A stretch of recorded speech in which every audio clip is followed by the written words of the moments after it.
Alex Rivera never imagined his life would change because of a signal from space. The message arrived on a Tuesday afternoon, broadcasting simultaneously to every communication device on Earth. Humanity was not alone. The Galactic Coalition, representing 847 different species, extended an invitation. Earth could send 5 representatives to Celestial Academy, the premier training institution for military officers and diplomats across known space. The news exploded across the planet. Within hours, governments convened emergency sessions. Scientists analyzed the transmission. Religious leaders debated its implications. But for Alex, a 19-year-old cadet in Earth's unified military program, it meant opportunity. He had grown up reading stories about space exploration, dreaming of worlds beyond his own. Now those dreams might become reality. The selection process was brutal. Every nation submitted candidates. Physical tests pushed humans to their limits. Mental examinations challenged every aspect of cognition. Alex competed against thousands of the best soldiers, scientists, and thinkers Earth had to offer. His scores in survival training were exceptional. His tactical analyses impressed the review board. When the final announcement came, his name appeared on the list alongside 4 others. David Kim, a fighter pilot with reflexes that defied measurement. Rachel Okonkwo, an engineer who could repair anything. Sophie Larson, a field medic with steady hands and a steadier mind. And Ben Foster, a strategist who thought 5 moves ahead of everyone else. They trained together for 6 months, learning what little Earth knew about the galaxy. The Coalition had provided basic information. Humanity came from what they called a deathworld.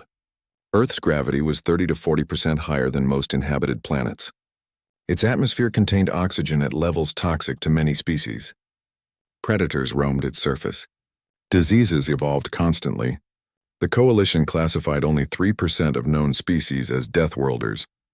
These species were rare, powerful, and often feared. Alex found the classification strange. Earth seemed normal to him. The gravity felt right. The air tasted clean. The danger seemed manageable. But the briefings made clear that what humans considered ordinary would terrify most galactic citizens. The journey to Celestial Academy took 3 weeks aboard a Coalition transport. The ship's artificial gravity was noticeably lighter than Earth normal. Alex felt like he could jump twice as high. The other 4 humans experienced the same sensation. They moved carefully, afraid of breaking something or someone. The ship's crew, tall beings with gray skin and large eyes, watched them nervously. When they arrived at the station orbiting Harmony, the Coalition's capital world, Alex understood why. The station was massive, larger than any structure humanity had ever built. But it was designed for species that evolved in gentler environments. The corridors were wide, but the ceilings felt low. The furniture seemed delicate. Even the air felt thin, though sensors confirmed it contained adequate oxygen. The Academy itself occupied an entire section of the station. Thousands of cadets from hundreds of worlds studied there. Alex saw beings that defied description. Some flew through the air on gossamer wings. Others rolled on multiple limbs. A few existed as clouds of gas contained in specialized suits. The diversity was overwhelming. On their first day, the human cadets assembled with 300 others in a vast auditorium. The commandant, a being whose species Alex didn't recognize, addressed them through a translator device. The speech welcomed them, outlined expectations, and warned about the challenges ahead. Then came the moment Alex would never forget. The commandant called each species forward to acknowledge them. When humanity's turn came, the room fell silent. Alex walked to the stage with his 4 companions. They stood under bright lights while thousands of alien eyes studied them. The commandant explained that humans were deathworlders, that they came from a planet of exceptional danger, that their physical capabilities exceeded most species present. The explanation sounded clinical, factual. But Alex heard something else in the whispers that followed. Fear, suspicion, resentment. The first physical assessment happened that afternoon. Standard procedure, they were told. Every cadet completed the same tests: strength, speed, endurance, reflexes. The equipment had been used for centuries, tested on hundreds of species, calibrated for safety. Alex approached the strength measurement device. It looked like a simple bar attached to a hydraulic system. He was supposed to pull as hard as possible. The machine would measure and record his force output. He gripped the bar and pulled. The machine resisted. He pulled harder. Something cracked. The bar bent. Alarms sounded. Technicians rushed forward, their faces showing alarm. Alex released the bar immediately, afraid he had done something wrong. The lead technician examined the machine, then looked at him with what might have been awe or terror. The equipment had been rated as unbreakable. It had handled the strongest species in the coalition without issue. Alex had damaged it without even straining. The technicians recalibrated everything, increasing safety margins. When the other humans took their turns, similar incidents occurred. David's reaction time broke the measurement device's response capability. Rachel's endurance test had to be stopped after 3 hours because the monitoring staff needed rest. Sophie's demonstration of human healing, a minor cut that closed within minutes, caused quite a stir among the medical observers. That evening, Alex sat in the human quarters with his companions. They were excited but also worried. The other cadets avoided them. Conversations stopped when they entered common areas. The looks they received ranged from curious to hostile. They had expected some adjustment period, some cultural differences to navigate, but this felt like more. It felt like they were seen as dangerous animals rather than fellow students. David made a joke about it, trying to lighten the mood. Rachel suggested giving everyone time to adjust.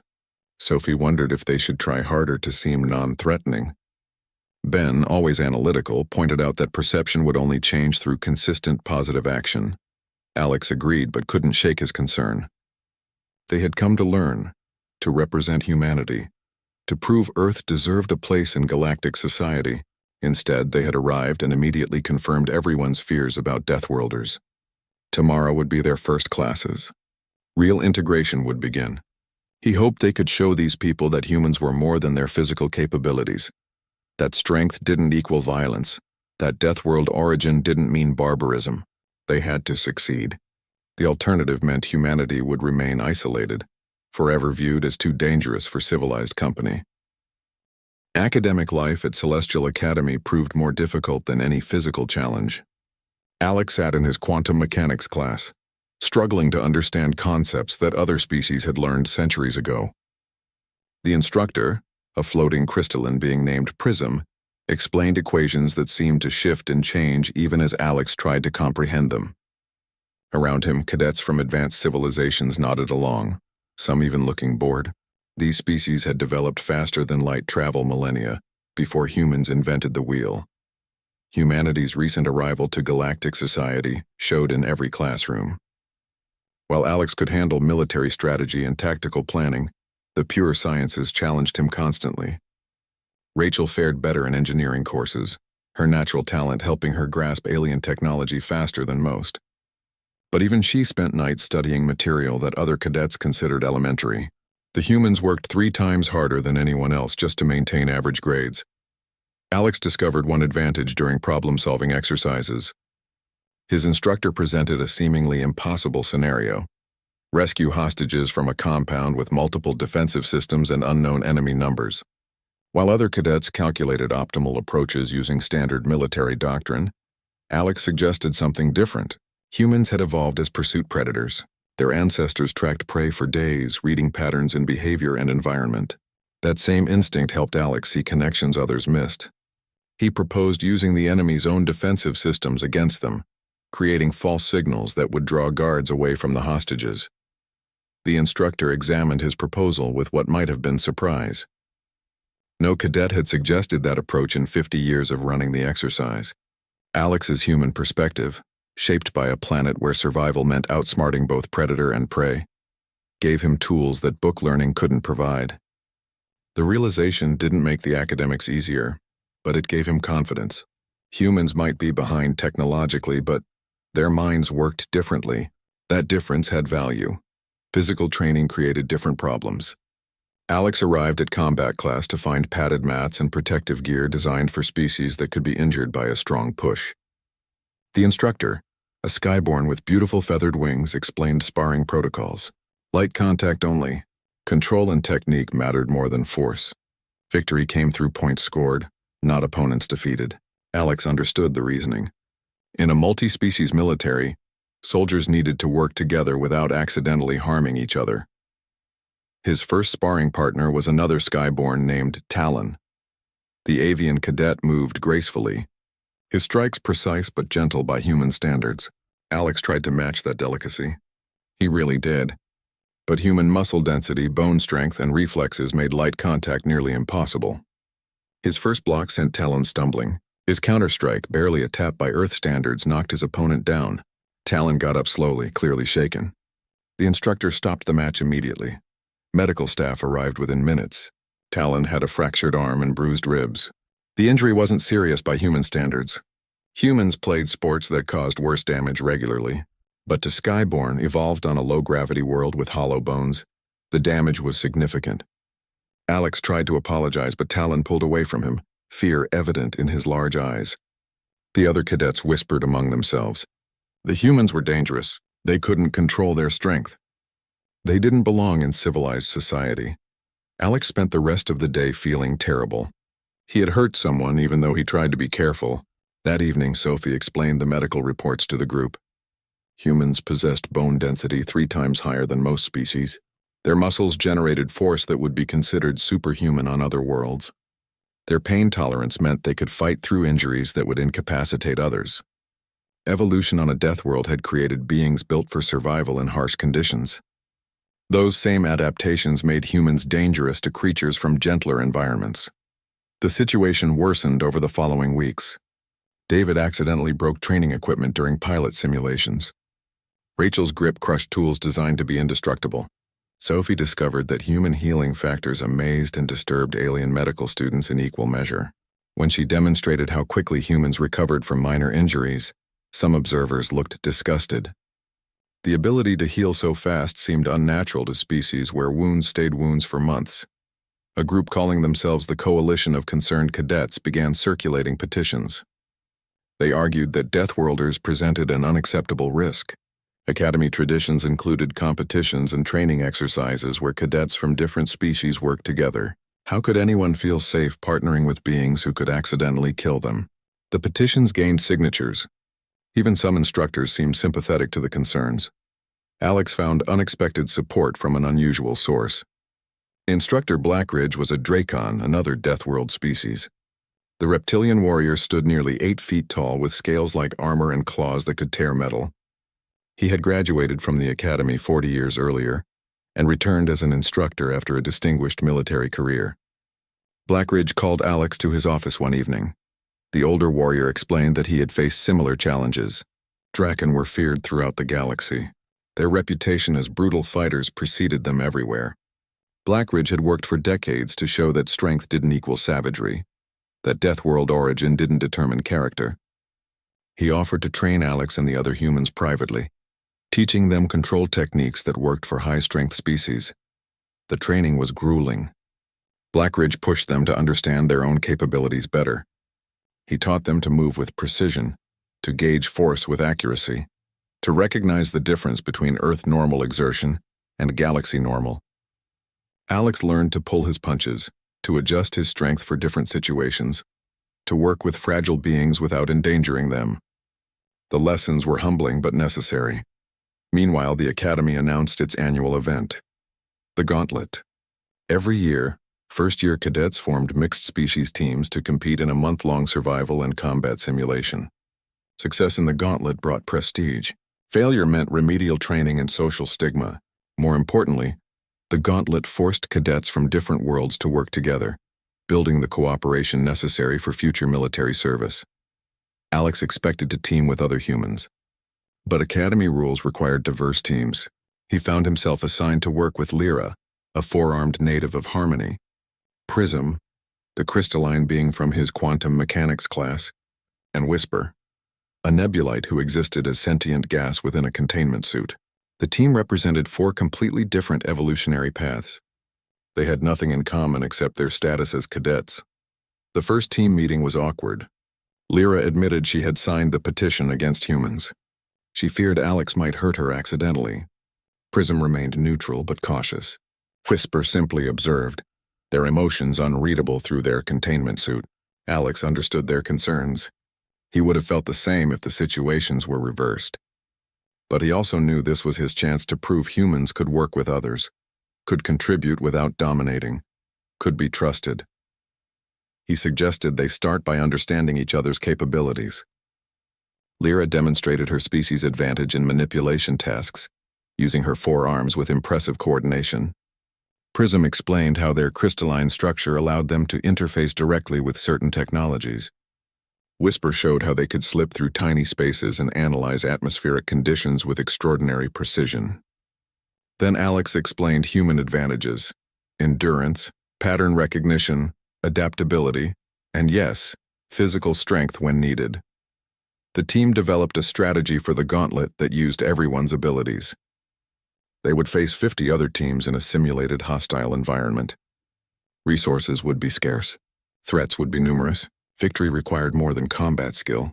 It demanded cooperation, creativity, and the ability to overcome unexpected challenges. Alex knew their diverse backgrounds could be either a fatal weakness or their greatest strength. Everything depended on trust. As they prepared for the competition, Alex noticed something changing. Lyra began asking him questions about Earth, genuinely curious rather than fearful. Prism shared knowledge about Coalition history that wasn't in any textbook. Whisper, the quietest member, started offering observations that proved surprisingly insightful. They were becoming more than assigned teammates. They were becoming something that might eventually resemble friends. The gauntlet would test whether that fragile bond could survive pressure, danger, and competition against teams that had trained together for months.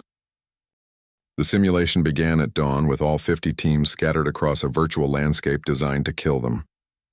Alex materialized in a dense forest with his teammates, immediately taking stock of their situation. The rules were simple: survive for 30 days, complete objectives as they appeared, eliminate other teams when possible. Points determined victory. Death meant disqualification and humiliation. The forest reminded Alex of Earth, which gave him an immediate advantage. Trees provided cover and resources. Water sources could be located by observing wildlife behavior. Edible plants grew in patterns humans recognized instinctively. His teammates looked around nervously, but Alex felt comfortable. This environment was challenging by galactic standards. By Earth standards, it was a pleasant camping trip. Their first objective appeared within hours: secure a supply cache 5 kilometers north. Alex studied the map while his team discussed approach strategies. Lyra suggested a direct route. Prism calculated optimal paths based on terrain difficulty.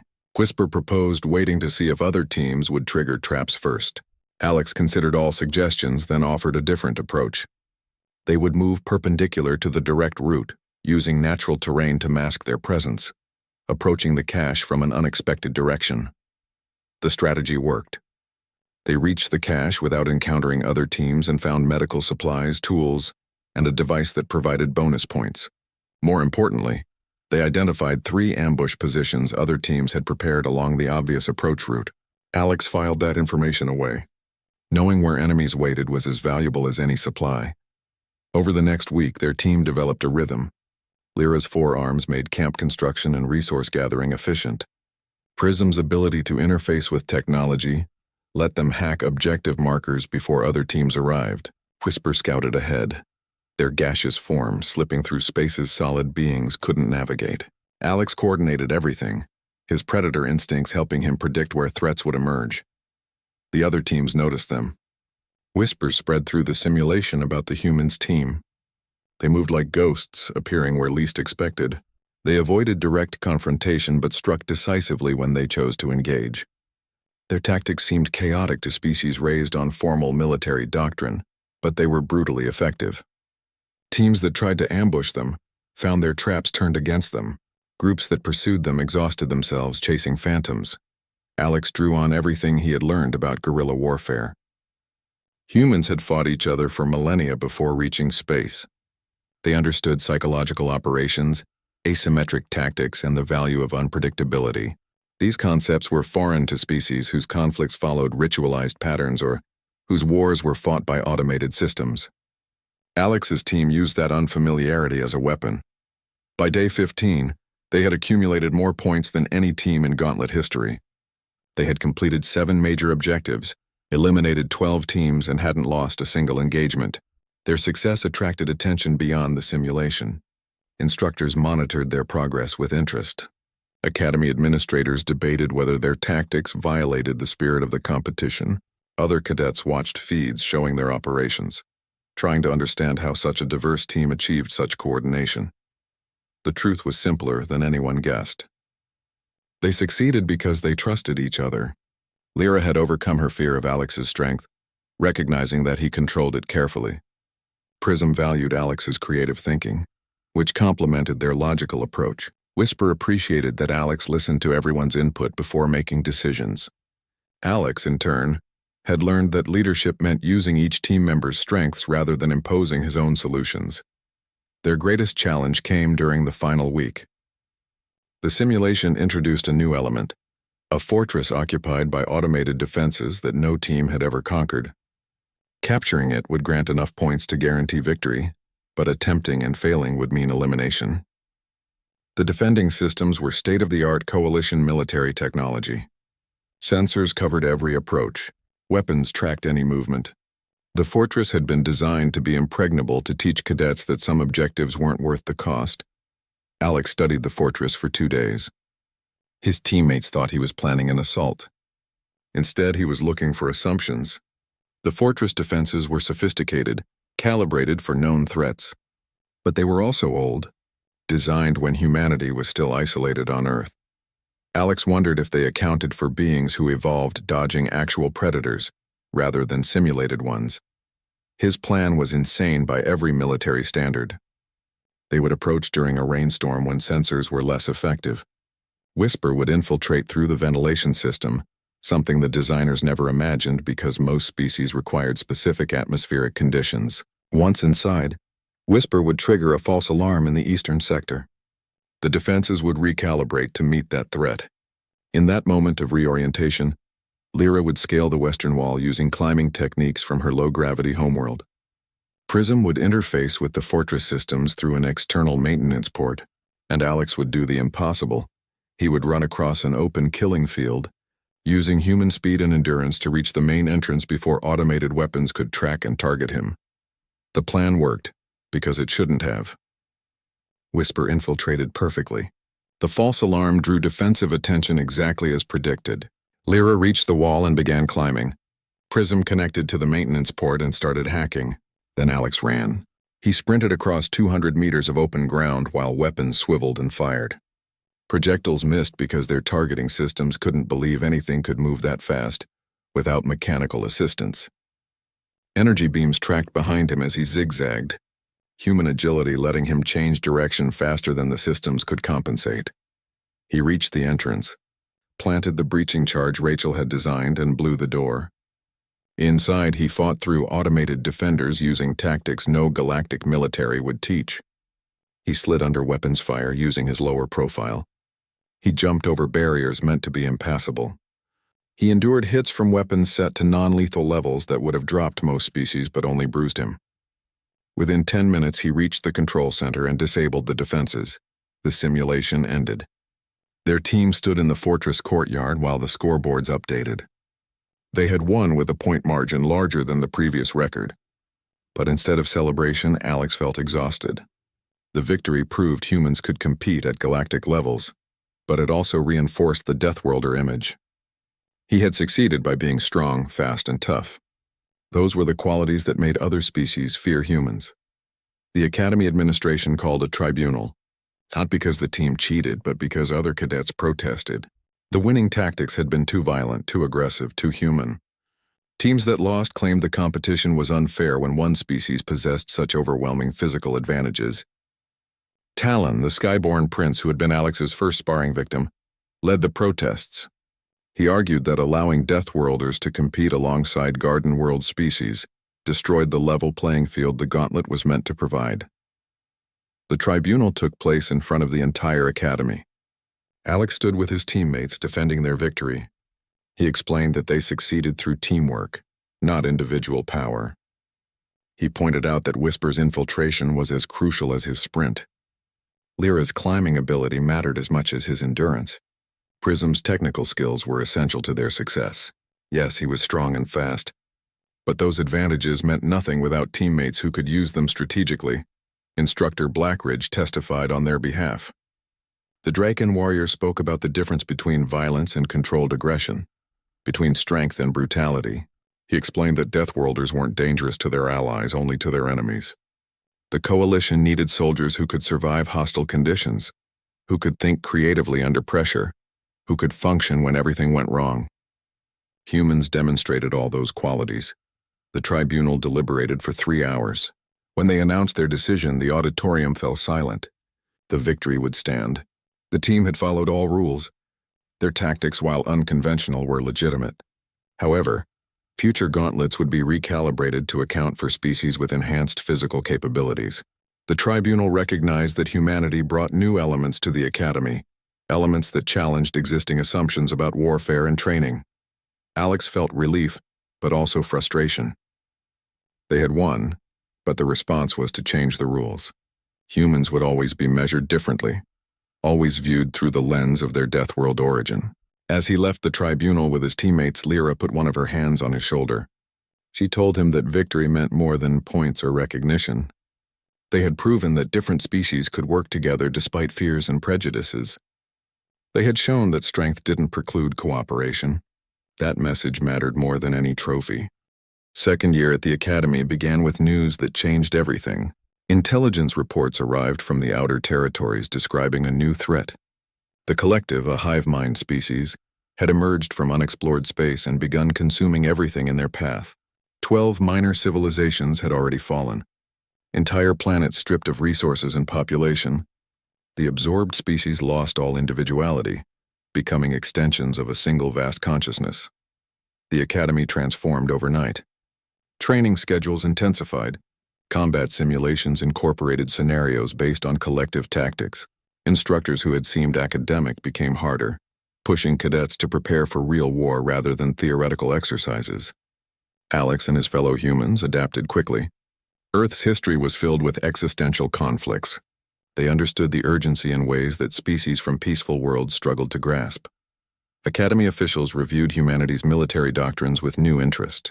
Concepts that had seemed barbaric now appeared practical. Strategic sacrifice, acceptable casualties, fighting outnumbered and winning through determination, rather than technological superiority. These ideas made garden world species uncomfortable, but they were necessary for facing an enemy that didn't negotiate or retreat.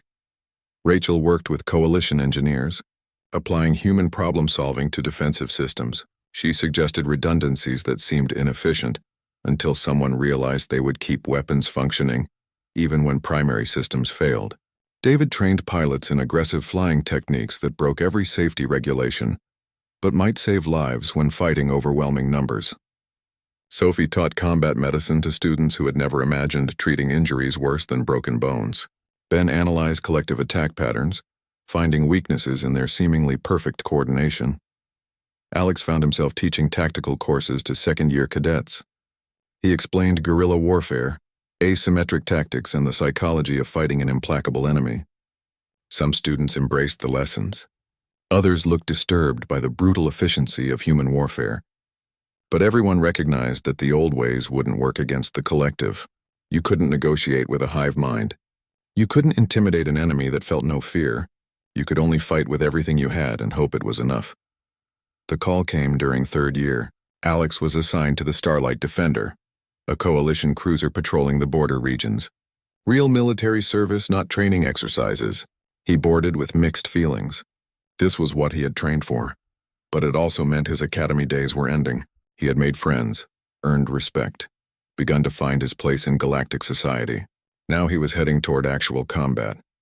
The Starlight Defender carried a crew of 300 from 24 different species. Alex commanded an infantry squad, 30 soldiers responsible for boarding actions and ground operations. His squad included beings he would never have imagined working with. A tidecaller whose homeworld was entirely ocean, 2 skyborn who had overcome their species' fear of deathworlders, several Harmony natives who reminded him of Lyra, even a young Dracon who looked to Alex for guidance the way Alex had once looked to Instructor Blackridge. They patrolled for 3 weeks without incident. Then sensors detected a collective vessel approaching a mining colony. The colony held 5,000 civilians who couldn't be evacuated in time. The Starlight Defender moved to intercept, but they were alone. Reinforcements were days away. Captain Hayes, a veteran from a species known for diplomatic skill rather than warfare, made the only choice available. They would engage. The space battle was chaos. Collective vessels fought with mechanical precision, their tactics adapted from absorbed civilizations.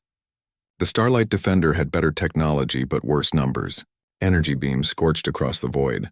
Missiles tracked and detonated. Ships maneuvered in three-dimensional combat that human instincts weren't designed to comprehend. David, serving in the fighter wing, proved why humans made excellent pilots. His craft danced through weapon fire, striking weak points with accuracy that seemed impossible. Alex's squad prepared for boarding action. Intelligence suggested the collective vessel carried absorbed individuals who might be saved if separated from the hive consciousness quickly enough.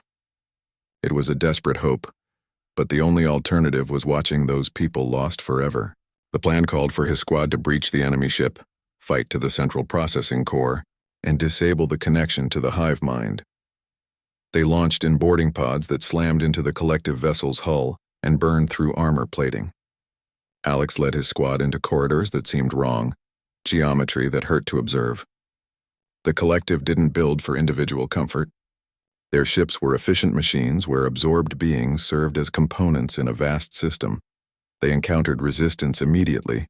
Absorbed soldiers attacked with coordination that no individual force could match. They moved as one organism, anticipating tactics and countering them perfectly. Alex's squad fought desperately, using weapons that seemed inadequate against enemies who felt no pain and couldn't be demoralized. Bodies fell.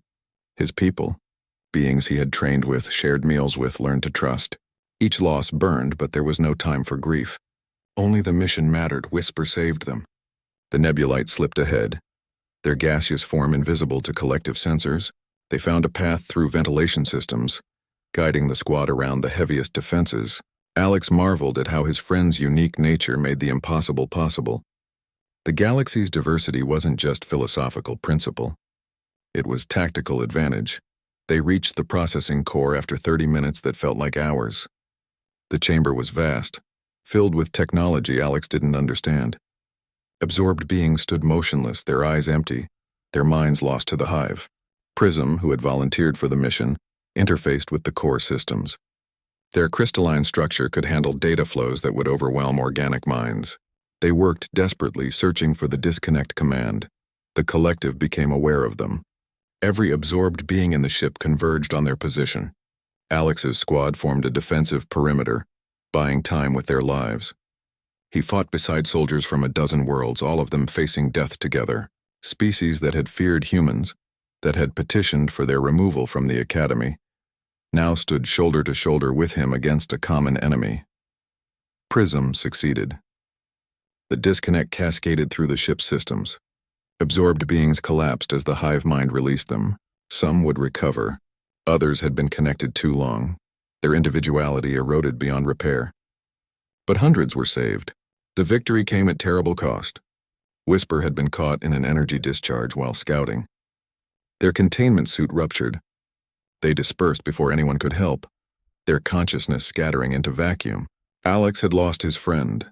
The return to Starlight Defender was silent. The squad that boarded numbered 30. Only 19 returned. They had completed their mission, saved lives, struck a blow against the collective, but the price made victory taste like ashes. Alex sat in his quarters, unable to sleep, thinking about Whisper's last moments.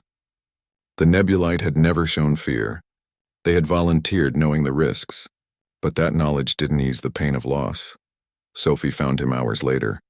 The medic sat beside him without speaking for a long time. Then she explained that she had treated 40 wounded crew members that day. Some would recover fully. Others would carry scars forever, physical and mental. War was horror, she said. It damaged everyone it touched. The only way to survive with sanity intact was to remember why they fought. They weren't killing for pleasure or conquest. They were protecting innocence from a threat that would erase everything that made individuals unique. Alex understood but struggled with the reality. Training had prepared him for tactics and strategy. It hadn't prepared him for watching friends die, for making decisions that sacrificed some to save others, for the weight of command during actual combat. He thought about Whisper, about the other squad members who hadn't returned, about civilians on worlds the collective had already consumed. The war had just begun. There would be more losses, more impossible choices, more victories that felt like defeats. He had wanted to prove humans belonged in galactic society. He was getting that chance, but not the way he had imagined. The galaxy was learning that humans could fight, could sacrifice, could endure, but Alex wondered what price humanity would pay for that recognition. The war expanded faster than anyone anticipated. Collective forces pushed deeper into coalition territory, their numbers growing with each world they absorbed. Every battle added to their strength while depleting coalition resources. Traditional military doctrine emphasized minimizing casualties and avoiding unnecessary risks. The collective had no such limitations. They threw forces against defenses until something broke, then poured through the gaps. Alex returned to Celestial Academy for 4th year, but the academy barely resembled the institution he first attended. Half the faculty had been recalled to active military service. Training simulations used real battle data from recent engagements. Students studied tactics while knowing they might employ them against actual enemies within months. The distinction between cadet and soldier had blurred to meaninglessness. Human military doctrine began influencing coalition planning at every level. Concepts that had seemed aggressive or ruthless were now reconsidered as necessary. Strategic depth. Defense in depth. Acceptable loss ratios. Fighting withdrawals. Earth's history of total war provided frameworks that peaceful species had never needed to develop. Alex found himself consulting with senior officers, explaining how humans had fought wars of survival for millennia before reaching space.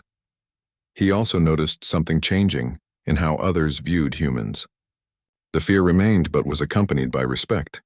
Stories circulated about human soldiers who kept fighting after injuries that would incapacitate other species, about human pilots who flew damaged ships that should have been abandoned, about human medics who worked for days without rest, their endurance saving countless lives.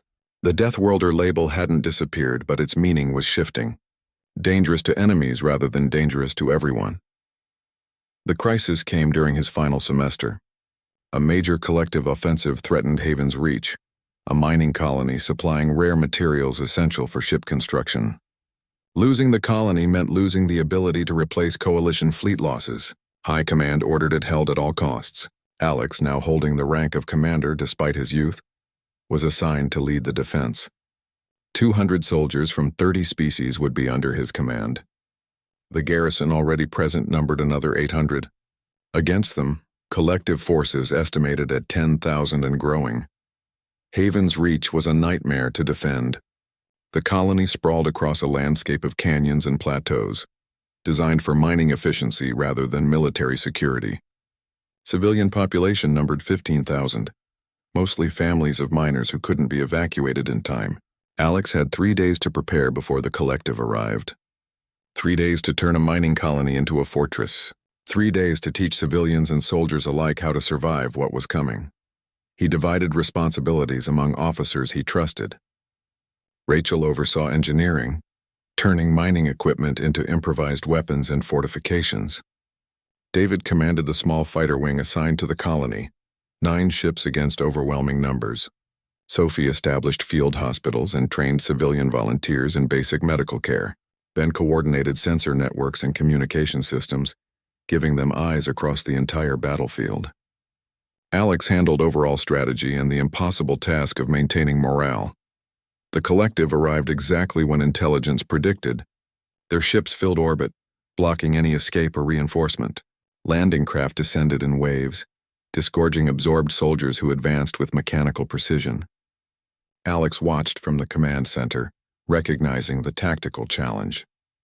He couldn't win through conventional warfare. The enemy had numbers, coordination, and unlimited willingness to accept casualties. His only advantages were terrain knowledge, creativity, and soldiers who could think for themselves. The battle lasted 3 weeks. Each day brought new crises. Collective forces pushed toward the primary mining facilities, trying to capture them intact. Alex responded with guerrilla tactics, using the colony's complex geography to ambush and slow their advance. Canyon walls became kill zones. Mine tunnels became escape routes. Industrial equipment became improvised weapons that caught the hive mind by surprise. His soldiers learned to fight as humans had fought for millennia. Hit and fade. Use terrain. Make the enemy pay for every meter. Species that had never conceived of such brutal efficiency adapted because survival demanded it. The Tidecaller who hated confined spaces fought through mine tunnels because his squad needed him. The Skyborn who valued individual glory coordinated perfectly with teammates because the alternative was death. They were becoming something new. Soldiers who combined their species' natural advantages with human tactical flexibility. Alex discovered that command during extended combat meant impossible choices repeated endlessly. Which position to reinforce when multiple sectors were threatened, whether to counterattack or conserve strength, how to balance soldier safety against mission requirements. Every decision meant someone might die. He remembered Instructor Blackridge's lessons about the difference between violence and controlled aggression. This was the reality behind those words: violence in service of protection, aggression channeled toward preserving innocent lives. The civilians proved braver than anyone expected. Miners who had never held weapons learned to fight because their families depended on it. Engineers who designed equipment repurposed their creations for war. Teachers protected children while maintaining normalcy through impossible circumstances. Alex saw the best of galactic civilization in those people.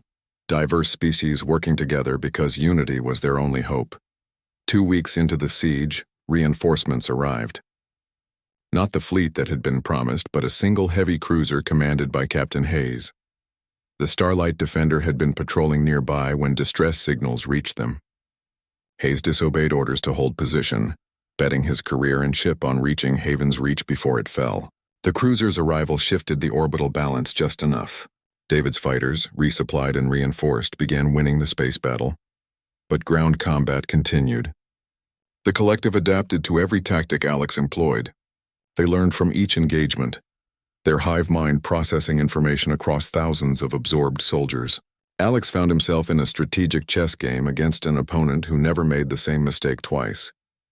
He countered by introducing randomness, by making decisions that defied logic, by embracing the chaos that confused mechanical thinking. The final assault came on day 21. Collective forces concentrated everything against the main defensive line, trying to break through before coalition reinforcements could arrive. Alex committed his reserves, knowing this was the decisive moment. His soldiers fought with desperation born from 3 weeks of constant pressure. They held because retreat meant death for themselves and everyone they protected. Rachel's improvised weapons proved crucial. Mining lasers redesigned for combat. Explosives created from industrial materials. Defensive barriers constructed from equipment never meant for warfare. Her genius turned a mining colony into a fortress that cost the collective dearly for every meter gained. David's fighters maintained air superiority despite impossible odds, his pilots flying with human aggression that kept enemy reinforcements from landing. Sophie's medical stations saved hundreds of lives. She worked for 72 consecutive hours during the final battle, her hands steady even as exhaustion threatened to overwhelm her. She treated species whose physiology she had only studied theoretically, adapting human medical techniques to alien biology. Soldiers who should have died survived because she refused to give up on anyone. The coalition fleet arrived on day 23. Collective forces withdrew, having failed to capture the colony. Alex stood in the command center, barely able to process that they had won. 200 soldiers under his command had held against 10,000 for 3 weeks. The cost was terrible. 40% casualties, both military and civilian. The mining facilities were heavily damaged. But Haven's Reach survived. The people lived. The coalition maintained its supply chain. Awards and commendations followed. Alex received the Coalition Star of Valor, the highest military honor. His face appeared in news feeds across known space. Politicians spoke about him in speeches, but he felt disconnected from the celebration. He had commanded soldiers in a desperate defense, watched good beings die following his orders, made choices that would haunt him forever. The victory was necessary but hollow. Instructor Blackridge visited him after the ceremony. The old Dracon had fought in similar battles decades earlier. He understood what Alex was experiencing: the guilt of survival, the weight of command, the knowledge that leadership meant accepting responsibility for every death under your authority. Blackridge explained that these feelings never fully disappeared. They became part of who you were, a reminder of what war truly cost. The only way forward was to remember those who fell and ensure their sacrifice mattered. Graduation from Celestial Academy happened without traditional ceremony. War demanded that newly commissioned officers report immediately to their assignments. Alex and his fellow humans received their commissions in a brief ceremony, attended by those who had become their closest friends. Lyra was there, recovered from injuries sustained at Haven's Reach. Prism attended virtually, their new assignment keeping them light years away. The faces of those who hadn't survived were present only in memory. Alex's promotion to commander came with command of a special operations regiment. High Command recognized that his success at Haven's Reach wasn't an accident. He understood how to blend different species' capabilities into effective fighting units. More importantly, he knew how to inspire soldiers to exceed their perceived limitations. The regiment became known as the Mixed Unit, which soldiers shortened to Mixers. They were 300 strong, drawn from 24 species, trained in tactics that combined human aggression with alien advantages. Training the Mixers meant teaching soldiers to think differently about warfare. Alex incorporated lessons from Earth's history, Roman discipline, Mongolian mobility, guerrilla tactics from countless resistance movements. He also insisted on understanding each species' unique capabilities. The Tidecaller, who could analyze chemical compositions by taste. The Skyborn, whose aerial perspective revealed patterns ground troops missed. The Draken, whose strength rivaled human capabilities, but came with built-in armor. Every soldier brought something valuable. Alex's job was helping them recognize and apply those gifts. Rachel headed a weapons development program that revolutionized coalition equipment. She approached technology as a mechanic rather than a scientist, focusing on reliability and field repair rather than elegant theory. Her designs could be maintained by soldiers with basic training, fixed with common materials, operated in conditions that would destroy standard equipment. Other engineers initially dismissed her work as crude. Then field reports showed her weapons functioning after everything else failed. Now, every coalition soldier carried at least one tool designed from her principles. David commanded a fighter wing that became legendary throughout the fleet. The Rapid Response Group flew missions that other pilots considered suicidal. They attacked collective formations that outnumbered them 10-1, trusting human reflexes and aggressive tactics to overcome numerical disadvantage. David's pilots came from multiple species, but they all learned to fly like humans, fast, aggressive, taking risks that conventional doctrine forbade. Their casualties were higher than average. So was their effectiveness. Sophie ran a network of field hospitals that redefined military medicine. She trained medics from dozens of species in techniques that human combat experience had perfected over millennia. Triage, trauma surgery, psychological support, treating injuries during ongoing combat rather than waiting for safety. Her methods saved thousands of lives. But more importantly, they kept soldiers effective even after witnessing horrors that would have broken earlier generations. Ben joined coalition intelligence, analyzing collective tactics and predicting their movements. His reports influenced strategy at the highest levels. He identified patterns in hive mind decision-making that others missed, finding the logic beneath apparent chaos. His work led to successful ambushes and preemptive strikes that blunted collective offensives before they fully developed. The enemy adapted constantly, but Ben adapted faster. The Mixers deployed wherever fighting was hardest. They boarded collective vessels to rescue absorbed populations. They held defensive positions against overwhelming assaults. They executed raids deep into enemy territory that disrupted collective coordination. Every mission validated Alex's belief that diverse species working together were stronger than any homogeneous force.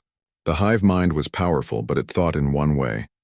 Alex's soldiers thought in 30 different ways simultaneously.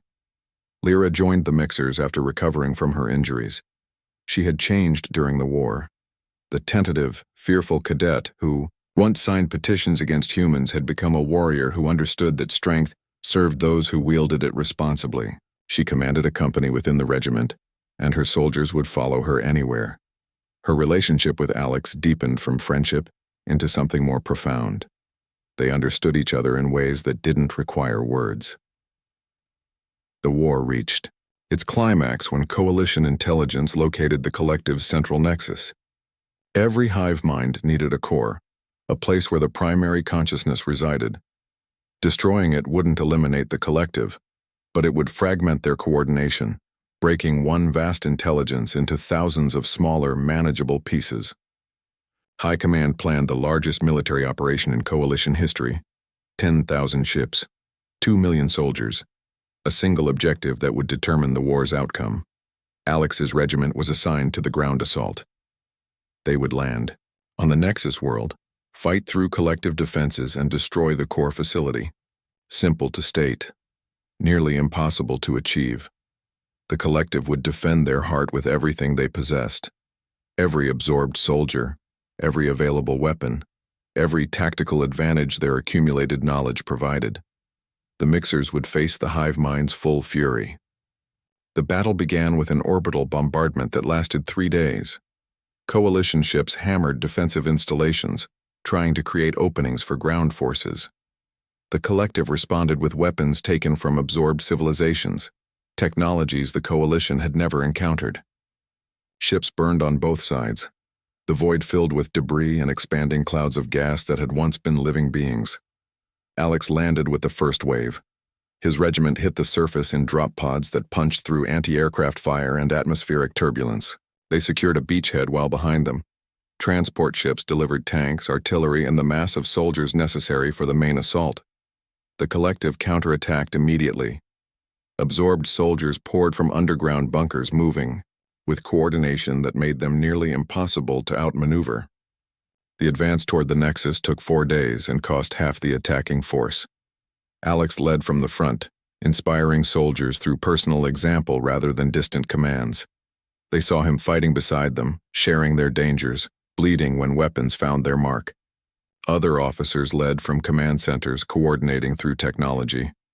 Alex led the way humans had always led. By showing rather than telling, Rachel's weapons proved their worth. Standard Coalition equipment failed under the intensity of combat. Her designs kept functioning. Soldiers learned to scavenge parts from destroyed gear, repairing weapons in the field using techniques she had taught. The ability to maintain firepower despite losses was the difference between advancing and being overrun. David's fighters maintained air superiority through sheer determination. His pilots flew missions until exhaustion forced them to land, slept for a few hours, then flew again. They lost aircraft and comrades daily, but they never let collective forces reinforce their ground troops freely. Every enemy transport that reached the surface did so at tremendous cost. Sophie's field hospitals operated within artillery range of combat. She treated wounded soldiers while explosions shook the ground and debris rained from the sky. Her teams worked with a efficiency that saved lives under impossible conditions. Soldiers knew that if they fell wounded, Sophie or someone she trained would reach them. That knowledge made them fight harder, knowing injury didn't automatically mean death. The final assault on the Nexus facility required everything Alex had learned since arriving at the academy. The hive mind concentrated its strongest defenses around the core. Absorbed soldiers fought with mechanical precision augmented by desperation. They knew that losing the Nexus meant fragmenting into isolated pieces. The collective would survive, in diminished form, but the single vast consciousness that had consumed millions would end. Alex found the core after hours of room-to-room combat.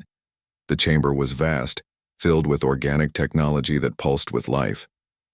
At its center was the collective prime, the original consciousness around which the hive mind had formed. It wasn't what Alex expected. Not a monster or machine, but a being that looked surprisingly fragile. It spoke to him not through sound, but directly into his mind. The Prime explained that the collective began from fear. Its species faced extinction from environmental collapse. They chose to merge consciousness, combining their strength to survive. But survival became expansion. Expansion became consumption. The original purpose was lost as the hive mind grew beyond anything its creators intended. Now it couldn't stop. The imperative to absorb, to grow, to consume was built into its fundamental nature. Alex faced a choice. He could destroy the Nexus, fragmenting the collective and ending the immediate threat.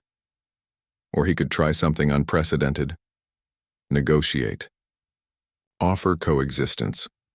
The Coalition had developed containment technology during the war, zones where the collective could exist without threatening other species. It wasn't ideal, but it might prevent future conflicts. He chose negotiation. The decision wasn't easy. Thousands had died fighting the collective. Worlds had been consumed. But Alex remembered Instructor Blackridge's lessons about controlled aggression. Strength meant having the power to destroy but choosing not to when alternatives existed. He proposed terms. The collective would withdraw to designated zones, cease all absorption of unwilling populations, and accept monitoring by coalition forces. In exchange, they would be allowed to exist. The collective prime considered for exactly 3 seconds, then accepted. The hive mind's coordination allowed instantaneous communication across all absorbed forces. Fighting stopped throughout the galaxy. Collective soldiers halted mid-advance. Ships powered down weapons. The war ended not with final battle, but with agreement born from exhaustion and recognition that continued conflict benefited no one. The return to Celestial Academy came 5 years after Alex first arrived. The Academy wanted him as an instructor, teaching new cadets about leadership, tactics, and the realities of war. He accepted because he understood the responsibility. The next generation needed to learn from those who had actually fought, who understood that military power existed to protect rather than conquer. He was 24 years old and already a legend. Stories about the human who held Haven's Reach, who commanded the Mixers, who negotiated peace with the collective, circulated throughout the coalition. New cadets looked at him with awe. Alex found it uncomfortable. He remembered being that young cadet, nervous and uncertain, facing prejudice because of his planet's classification. He hadn't felt legendary then. He didn't feel legendary now. Lyra joined the Academy staff as well. They married in a ceremony that blended human and harmony traditions, celebrating the union of two beings from worlds so different that meeting should have been impossible. Their relationship symbolized what the war had taught the galaxy. Diversity was strength. Understanding overcame fear, and working together achieved more than any species could manage alone. Teaching new cadets meant confronting the past. Alex saw himself in every young human who arrived, nervous about living up to expectations. He saw Whisper in every nebulite, Prism in every crystalline being, the students who had become friends, comrades, casualties.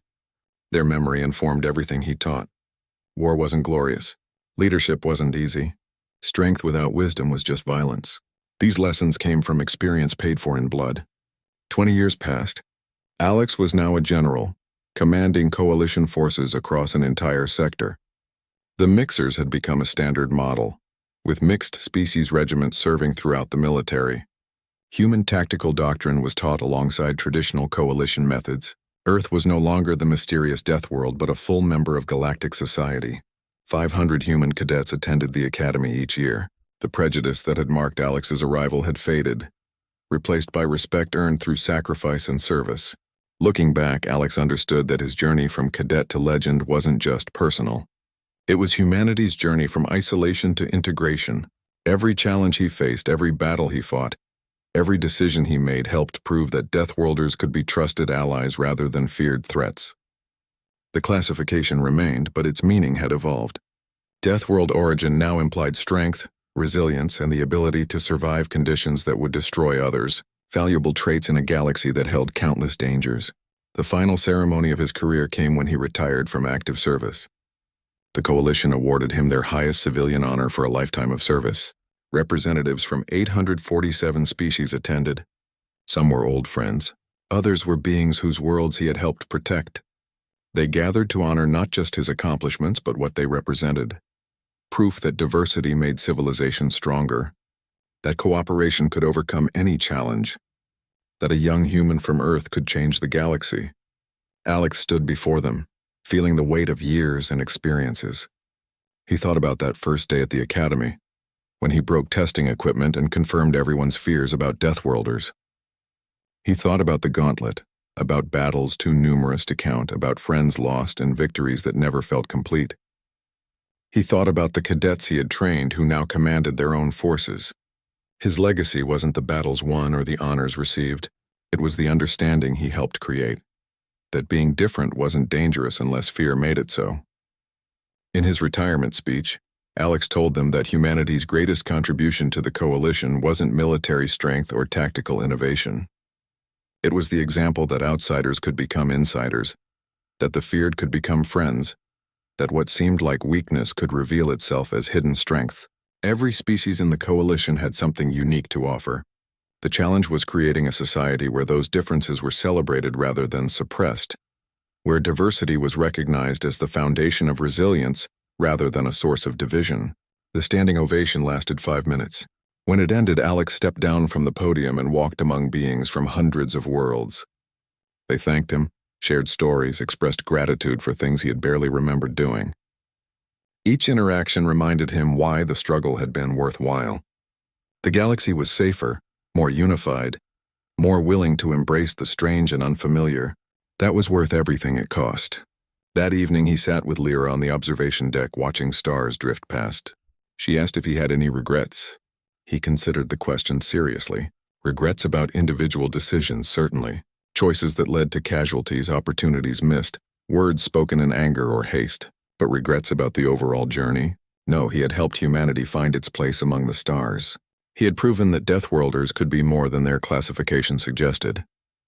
He had made the galaxy a little better than he found it. For a kid from Earth who once dreamed of space, that was enough.